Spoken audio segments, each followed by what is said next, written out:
మీరు మళ్ళీ పౌల్ట్రీ రంగంలో కూడా రాణించారు మీకు అంటే అదే సామాజిక కోణంలో ఉండి ఈ ఏరోస్పేస్లో ఉన్నాను, నాకు నేను పేరు తెచ్చుకుంటున్నాను, కానీ ఇతరులకు ఇలాంటి అవకాశాలు కల్పిస్తే బాగుంటుంది, గ్రామాలలో చాలామంది పేదరికంలో ఉన్నారు అనే తపన ఆ రోజుల్లో.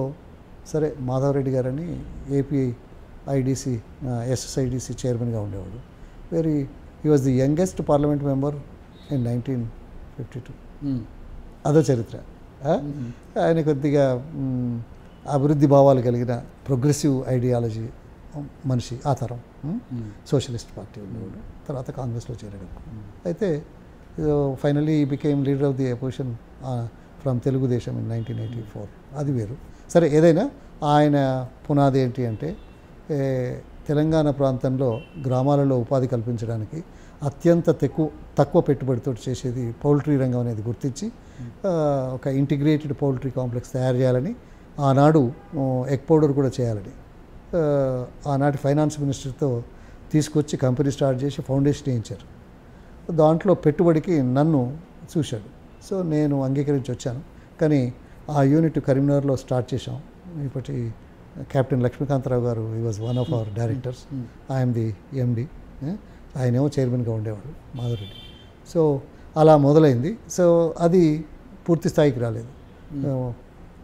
ఈ ఐసిఐసిఐ బ్యాంకు నిరాకరించింది ఏది లోన్కి. వరల్డ్ బ్యాంక్ పోమన్నారు. అప్పటికి నాకు ఎక్కువ అనుభవం లేదు. నేను డైరెక్ట్గా వరల్డ్ బ్యాంక్ వెళ్ళాను. వరల్డ్ బ్యాంక్ వెళ్ళి ప్రాజెక్ట్ రిపోర్ట్ చూపించి చేస్తే, ఇది world bank will never finance you directly to private individuals, it has to come through the state government and government of India అని చెప్పారు. మనం ఇక్కడికి వచ్చిన తర్వాత ఇంకా ఇది సాధ్యం కాదనుకొని సరే కొంత ఇబ్బంది అయింది, అది వదిలిపెట్టాం. ఆ దిశ లోపల ఇక్కడ పౌల్ట్రీ రంగం లోపల పౌల్ట్రీ పితామహుడు డాక్టర్ బివి రావు, మన హైదరాబాద్ వాస్తవ్యుడు, ఈ హ్యాచరీ స్టార్ట్ చేశాడు. దాంట్లో మమ్మల్ని ఆహ్వానించాడు. అది అక్కడే వరంగల్, కరీంనగర్ ఈ 6 జిల్లాల్లో పౌల్ట్రీ ఉత్పత్తులు పెంచడానికి చేసే కార్యక్రమంలో హ్యాచరీ యూనిట్లు పెట్టాను.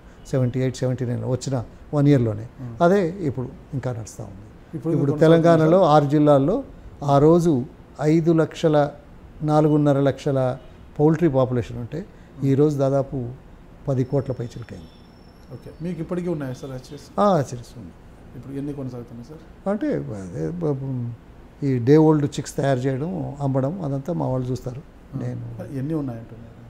ఎన్ని అనేది కాదు, 6 జిల్లాల్లో కావాల్సిన పౌల్ట్రీ ఉత్పత్తులు, బ్రాయిలర్ చిక్స్ కానీ, మేల్ అదేంది ఎగ్ లేయింగ్ చిక్స్ కానీ ప్రొడ్యూస్ చేసి అమ్ముతాం మొత్తం కూడా. ఇప్పుడు మెయిన్ బిజినెస్ అదేనా సార్? ఇక మెయిన్ బిజినెస్ ఒకటే బిజినెస్.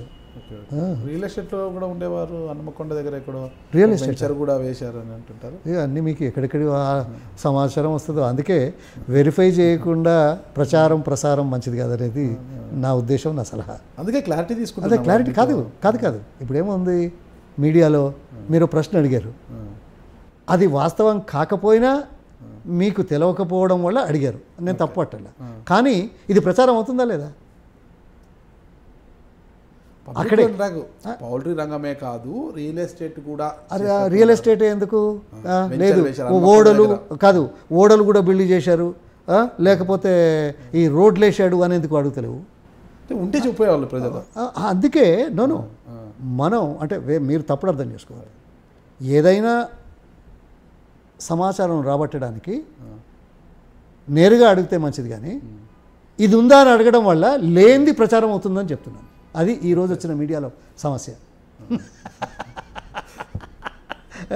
మీరు బాధపడకూడదు.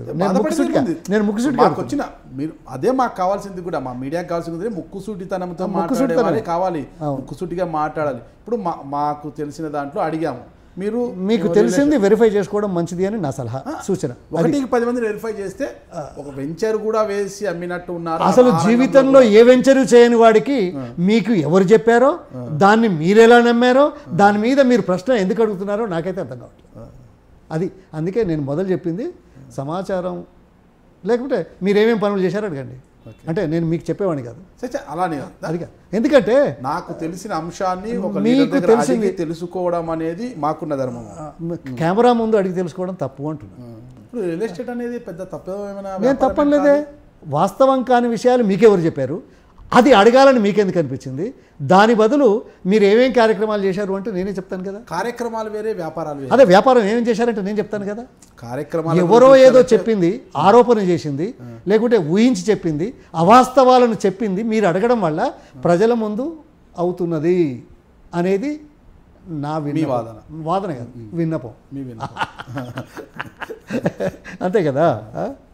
ఇది మనం ఏం చేసినా మన బాధ్యత ఇది వాళ్ళం కాబట్టి ఏదో ఆరోపణల మీదనో పుకార్ల మీదనో లేకుంటే ఎవడో ఏదో అన్నాడని మనం చర్చించడం మన సమయం వృధా. ఇది జనానికి అవసరం లేదు. జనంలో మరో కోణం సృష్టించడానికి అవకాశం ఏర్పడుతుంది. అందుకోసం ఇక పోనీ అయిపోయింది. సంభాషణలే నాయకులతో చర్చిస్తుంటారు ఎప్పుడైనా కూడా ఇంటర్వ్యూస్లో. జనాల నుంచి వచ్చిన అభిప్రాయాలనే జనం ఎవరయ్యా జనం? ఆ పేరు చెప్పండి, ఎవడు చెప్పాడు? మీకు ఓటేసి ఏం చెప్పాడు? రియల్ ఎస్టేట్ చేశానని చెప్పాడా? రియల్ ఎస్టేట్ కూడా చేసినట్టున్నారు, అగో ఉన్నట్టున్నారు అని వాడన్నది మీరు. ఇది బ్యాడ్. ఇప్పుడు this is a bad media propaganda. I want to be very categorical. నేను ఒక ఆయన అన్నాడు పార్లమెంట్లో, పెద్ద పేరు జర్నలిస్టు, నేను he has apologised, he said something else.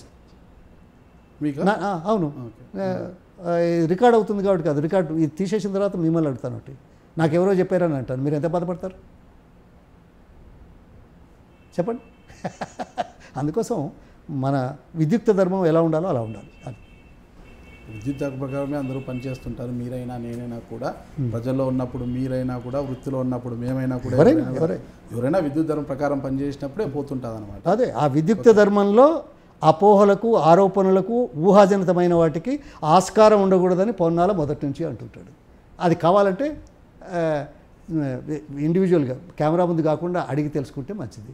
Camera ముందు అడిగినప్పుడు దానికి కౌంటర్ కూడా వస్తుందని కూడా ఆలోచించాలి. కౌంటర్ అవడంలో తప్పేం లేదు. మేము అడిగినప్పుడు కౌంటర్ కాదు, మీరు అడగడం బాధ్యతారహితము, అప్రస్తుతము, అవాస్తవము, ఇటువంటి వాటికి మనం ఊపు ఇవ్వకూడదు అని నేను చాలా స్పష్టంగా ముక్కుసూటిగా చెప్తున్నా. మీరే కాదు ఎవరైనా. ఓకే, ఎవరికైనా మీ అభిప్రాయం మీరు చెప్పే స్వేచ్ఛ అనేది ఉంటుంది. స్వేచ్ఛ దేనికోసం? ఏ వాదన కోసం వచ్చారమ్మా? కాదు కదా. స్వేచ్ఛ దేనికి? స్వేచ్ఛ దేనికి?